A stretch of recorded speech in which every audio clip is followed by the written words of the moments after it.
जय श्री जगन्नाथ। सुमिता बेहेरा स्टोरी और poetry channel को आपण मानक स्वागत। मनोज दास को एवं तांकर रचना को भल पाउथबा साहित्य प्रेमी मानक पई तांकर आउ एक कहानी जह्न रातिर सेतु। आसंतु शुणिबा जह्न रातिर सेतु। अशोकଙ୍କ बारंदारू जह्न थरे थरे एते निकटतर जना जाए जे मने हुए जमतीक 2-4 लंफरे ताकू जाई छुई देई हेबो। पूर्णिमा और तार आखपाख राति मानकरे अशोक आराम चौकी बसी रही जह्न सह कथबार्ता करने को भल पाती। ए उदाहरण स्वरूप आज संध्यारे से जह्न को पचारि मो बयस 88 है तमर। थरे थरे तांकर मने हुए दिग्बलयर कुहेली आवृत बनलतार शीर्ष और भासमान हालुका मेघमाला भितरे जो जह्नर प्लावन सेथिरे बहु संख्यक झील परी और पुओ परी लुचकाली खेलुचंती। से ताको उपभोग करती। उपभोग करू करू 2-3 मिनिट पई निदरे सोई पड़ती। तेबे केतेबेले निद्रित अवस्था केतेबेले जाग्रत अवस्था परिमानकु देखती। सेतक आजिकाली मने रहे नहीं। एहीपरि मने रहिबाटा संप्रति नानादी स्थूल घटना को संक्रमित कलानी। आज संध्यारे तांकु जो चा दिया जाइथिला ताकु से निज हाथ पांता स्टूल उपरे थुआ हेबार देखिथिले। मात्र परे परे सोई पड़िथिले और मने मने चा तक पीथिले। जेतेबेले चा शीतल हो गलानी बोली तांकु कुहागला सेतेबेले एया उपलब्धि करी चमत्कृत होइथिले जे मने मने पीथिबा चार तृप्ति स्थूल चा पानर तृप्ति तुलन में मोटे कम नुहे। एते बयस सत्वे तांको आखि विशेष खराब होई नाही बोली से गर्व अनुभव करथिले। बापा मांकर शेष संतान रूपे पूरा 5 वर्ष काल मातृस्तन्य पान ताहार रहस्य बोली से असंख्य बार घोषणा करथिले। किंतु आज संध्यारे तांको मनरे से संपर्क रे टिके संदेह आसतिला। कारण अदूरर सेतु जेउठी बसी से और तांको बंधु माने प्राय संध्या मान अतिवाहित करती से सेतु आज आउ देखा जाऊ नहीं। प्रतिथर तंद्रा तुटी गले सेतु कथा स्मरण करी से अनांती दिसे नहीं। जह्न आज म्लान आलुओ देउथो भावी जह्न आड़ को कटमट करी अनांती। गत केते वर्ष धरी ताजमहल सिलहोट सृष्टि करी रहितिबा दिगंतर एक वृक्षपुंज आड़ को अनांती। सेमाने किंतु बेस स्पष्ट दिसुचंती। तापर से टुळई पड़ती।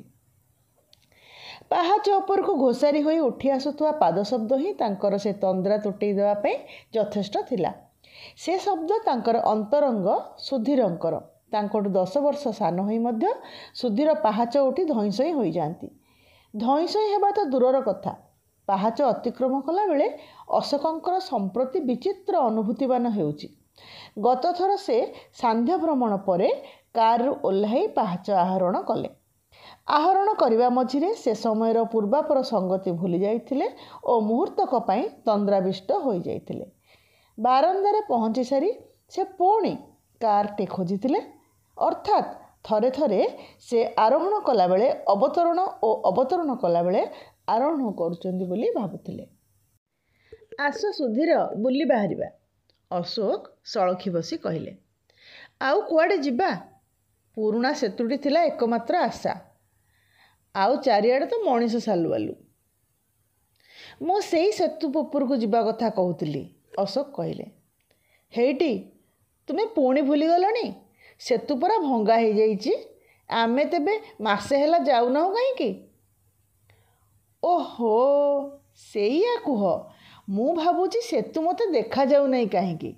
मोर किछि कथा मने रहु नाही। तम कथा अलगा। तमे टोका लोक। अशोक कहले। आ वर्ष गोटे 2टारे मते 80 हबो। तम बयसर तो मो अशोक वाक्य मृदुतर हो अस्पष्ट हो गला। तमर एमती कौन बेसी? आजिकल तो शतायु मानकर संवाद प्राय खबर कागज रे पढ़ा मिले।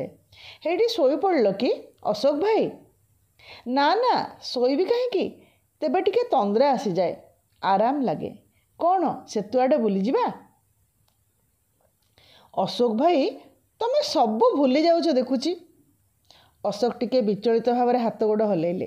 तापरे किंतु टिके रही कहले भूली जाउछि। हाँ जेतेबेले अनेक कथा भूलिबा दरकार थिला ସେତେବେଳେ ଏ ମନ କିଛି ଭୁଲୁ ନଥିଲା। ମନଠୁ ବଳି ବୈରୀ ନାହିଁ। ଏବେ ନାନା କଥା ମନେ ରଖିବା ଦରକାର। ବୁଢ଼ା ହେଲେ ତମମାନଙ୍କ ପାଇଁ କେହି ମନେ ରଖିବାକୁ ନଥାନ୍ତି। ସେମାନଙ୍କର ମନର ରଙ୍ଗ ଭିନ୍ନ। ସେମାନେ ତମର ଯେଉଁ କଥା ମନେ ରଖିବେ ସେଥିରେ ତାଙ୍କ ନିଜ ନିଜ ମନର ରଙ୍ଗ ଏମିତି ଲାଗିଯିବ ଯେ ତମେ ତାକୁ ଆଉ ତମର ବୋଲି ଚିହ୍ନି ପାରିବ ନାହିଁ। ଅଶୋକ ଭାଇ, ତମେ ଅଧ୍ୟାପକ ଥିଲାବେଳେ ଯେଉଁପରି ଚମତ୍କାର ଢଙ୍ଗରେ ବକ୍ତୃତା ଦେଉଥିଲ, ନାଟକ କରୁଥିଲ, ଆଜି ଦେଖୁଛି ସେମିତି ଭାବରେ କଥା କହୁଛ। ସତେ? ବୁଝିଲ ସୁଧୀର, ସବୁ ଭୁଲିଯିବା ଭିତରେ ହିଁ ସବୁ କ୍ଷୋଭର ଶାନ୍ତି। ମୁଁ ଶାନ୍ତ। ମୁଁ ଯେ ମଝିରେ ମଝିରେ ଶୋଇପଡ଼ୁଛି ତାହା ସେହି ଶାନ୍ତିର ଲକ୍ଷଣ। ଥରେ ଏମିତି ଟିକିଏ ଶୋଇପଡ଼ିଥିବା ଭିତରେ ମୃତ୍ୟୁ ଆସିଗଲେ କେଡ଼େ ଭଲ ହୁଅନ୍ତା। ସୁଧୀର ବୁଝିଲେ ଅଶୋକ ବାବୁ ଆପାତତଃ ତନ୍ଦ୍ରାତୁର ହେବେ ନାହିଁ। ସେ ନିଜକୁ ଆଉ ଟିକିଏ ସଜାଡ଼ି ବସିଲେ। ମୁହୂର୍ତ୍ତେ ଇତସ୍ତତ କରି କହିଲେ, ଅଶୋକ ଭାଇ, ଗୋଟିଏ କଥା କହିବି ବୋଲି କେତେ ଦିନରୁ ଭାବୁଛି। ତୁମେ ଯଦି କ୍ଷମା କରିବ ତେବେ ଆଜି କହନ୍ତି। କହିବ? କୁହ। ସୁଧୀର କାଶି ହେଲେ। ଜମା ଉପରୁ ନ ଥିବା ଧୂଳି ଝାଡ଼ିଦେଲେ। ହାତ ଗୋଡ଼ର ଆଗ୍ରହ ନଥିଲେ ବି ସେମାନଙ୍କୁ ଥରେ ପ୍ରସାରିତ କରି ତାପରେ ପୁଣି ଗୋଟେଇ ଆଣିଲେ।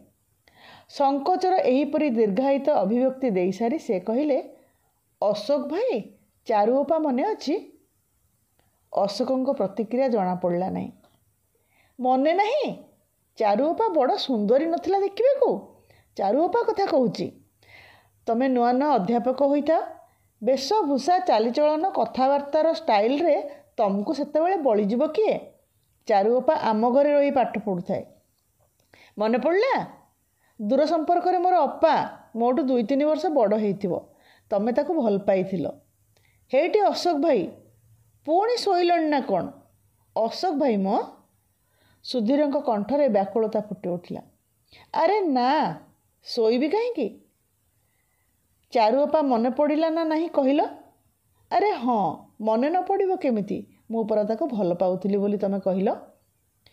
ହଁ ଅଶୋକ ଭାଇ, ପ୍ରବଳ ଭଲ ପାଉଥିଲ। ତା ପାଇଁ ଝଡ଼ି ଯାଇଥିଲ। ସେଇ ଯେଉଁ ଝଡ଼ିଥିଲି ଆଉ ସାରା ଜୀବନ ମୋଟେଇଲି ନାହିଁ। ଆଉ ମୋ ହାତରେ ଚିଠିଟା ମାନ ପଠାଉଥିଲ ବୋଲି ମୋତେ ଖୁଆଇ ପିଆଇ ଯେଉଁ ମୋଟା କରିଦେଇଥିଲ, ମୁଁ ଜୀବନ ସାରା ଆଉ ଝଡ଼ିଲେ ନାହିଁ। ଛାଡ଼, ଅଶୋକ ଭାଇ ସେ ବି ତମକୁ ଭଲ ପାଉଥିଲା। ନା, ସେ ଭଲ ପାଇଲା ନାହିଁ। ପାଇଥିଲା ଅଶୋକ ଭାଇ। ଅଶୋକ ଜହ୍ନକୁ ଅନେଇ ରହିଲେ। 10 ମିନିଟ୍ ବିତିଗଲା। ସେ ସ୍ନିଗ୍ଧ ହସଟିଏ ଫୁଟାଇ କହିଲେ, ଆଃ, ମୁଁ ବଡ଼ ଭାଗ୍ୟବାନ। ପ୍ରମାଣ ମୋର ଲୋଡ଼ା ନାହିଁ ସୁଧୀର। କିନ୍ତୁ ତମେ ଏକଥା ମୋତେ କେଇ ବର୍ଷ ଆଗରୁ କହିଲ ନାହିଁ କାହିଁକି? ମୁଁ ନିଜକୁ ଅଧିକ କିଛି କାଳ ଭାଗ୍ୟବାନ ମନେ କରିଥାନ୍ତି। ସେଇଠି ତ କଥା ଅଶୋକ ଭାଇ। ମୁଁ ଆଉ କ୍ଷମା ମାଗୁଛି ତେବେ କାହିଁକି? ତୁମେ ତ ଜାଣ ଚାରୁଅପା କେତେ ଲାଜକୁଳି ଥିଲା। ତେବେ ତମର ଫର୍ଦ୍ଦ ଚିଠି ପାଇବା ପରେ ସେ ଅବଶେଷରେ ତମ ପାଖକୁ ଉତ୍ତରଟିଏ ଲେଖିଥିଲା। ସେ ସେତୁ ପାଖରେ ତମ ସହିତ ଦେଖା କରିବାକୁ ରାଜି ହେଇଥିଲା। ନିର୍ଦ୍ଦିଷ୍ଟ ସମୟରେ ଆସିଥିଲା ମଧ୍ୟ। ତମକୁ ନ ଦେଖି ବିଚାରି ବଡ଼ ଅପମାନରେ ଫେରିଗଲା। କାହିଁ, ମୁଁ ତ ସେ ଚିଠି ପାଇନାହିଁ। ଅଶୋକଙ୍କର ସ୍ୱର ଥରି ଉଠିଲା। କେମିତି ପାଇଥାନ୍ତ? ସୁଧୀର ଛେପ ଢୋକି କହିଲେ, ମୁଁ ଚିଠି ଖଣ୍ଡିକ ଧରି ଆସୁଥିଲି ଯେ ଭୀଷଣ ପବନରେ ସେତୁ ପାଖରେ ଉଡ଼ିଗଲା। ଉଡ଼ିଗଲା? ଅଶୋକ ଉଠି ଠିଆ ହେବାକୁ ଉଦ୍ୟତ ହେଲେ। ଚାଲ ଖୋଜିବା। 60 ବର୍ଷ ପରେ? ହସି ଉଠିଲେ ସୁଧୀର। ଅଶୋକ ବାବୁ ଆଖି ନିମିଳିତ କରି ପୁଣି ଆରାମ ଚୌକିକୁ ଆଉଜିଗଲେ। ସୁଧୀର ତାପରେ ହଠାତ୍ ଗମ୍ଭୀର ହୋଇଗଲେ ଓ କହିଲେ, ମୋତେ କ୍ଷମା କର ଅଶୋକ ଭାଇ। ଚିଠି ଖଣ୍ଡିକ ଉଡ଼ିଗଲା ଯେ, କିନ୍ତୁ ସତ କଥା ହେଲା ମୁଁ ତାକୁ ଉଡ଼ାଇ ଦେଇଥିଲି, ପଢ଼ିସାରି ଚିରିଦେଇ। ଅଶୋକ କିଛି କହିଲେ ନାହିଁ। ସୁଧୀର ମୁଣ୍ଡପୋତି କହିଚାଲିଲେ, ମୁଁ କହିପାରିବି ନାହିଁ କାହିଁକି ସେପରି କଲି। ଚାରୁଅପା ପ୍ରତି ମୋର ଗଭୀର ଶ୍ରଦ୍ଧା ଥିଲା। ମୁଁ ତା'ର ମଙ୍ଗଳ ହିଁ ଚାହୁଁଥିଲି। ତମର ବ୍ୟକ୍ତିତ୍ୱ ପ୍ରତି ବି ମୋର ଶ୍ରଦ୍ଧା ଥିଲା। କିନ୍ତୁ କାହିଁକି କେଜାଣି ତମକୁ ଭୟ କରୁଥିଲି। ଚାରୁଅପା ତମର ହୋଇଗଲେ ମୋର ଯେମିତି ତା ଉପରେ ଆଉ କିଛି ଅଧିକାର ରହିବ ନାହିଁ। ଅବଶ୍ୟ କେଉଁ ଅଧିକାର ବା ରହିଲା? କେଇଦିନ ପରେ ତା ବାପାଙ୍କ ବେମାର ଯୋଗୁଁ ଯେ ଚାରୁଅପା ଗଲା, ଆଉ ଫେରିଲା ନାହିଁ। କିନ୍ତୁ ଅଶୋକ ଭାଇ, ଯେ ଯାଏ ଓକିଲାତି ଭିତରେ ଡୁବି ରହିଥିଲି ସେ କଥା ସେ ଯାଏ ମନେ ନଥିଲା। କିନ୍ତୁ ଅବସର ପରେ ଗତ 10 ବର୍ଷ ଭିତରେ ଆମେ ଯେତେ ଥର ସେ ସେତୁ ପାଖକୁ ଯାଇଛୁ ସେତେ ଥର ମୋତେ ସେ ସ୍ମୃତି ବଡ଼ ଯନ୍ତ୍ରଣା ଦେଇଛି।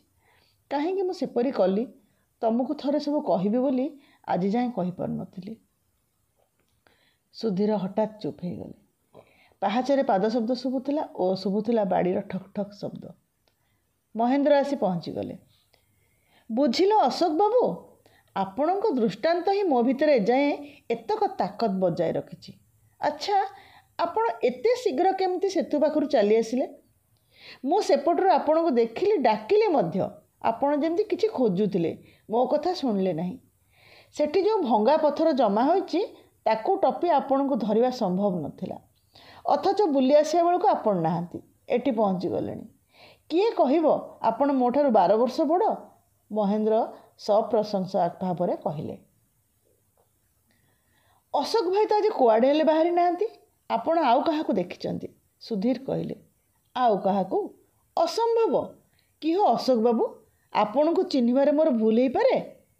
ମହେନ୍ଦ୍ର ଉତ୍ତର ପ୍ରତୀକ୍ଷା କରି ମନ୍ତବ୍ୟ ଦେଲେ। ଯାଃ, ଶୋଇପଡ଼ିଲେଣି। ତାଙ୍କ ତନ୍ଦ୍ରା ତ ଏମିତି ଗାଢ଼ ହୁଏ ନାହିଁ। ଅଶୋକ ଭାଇ, ସୁଧୀର ଡାକିଲେ।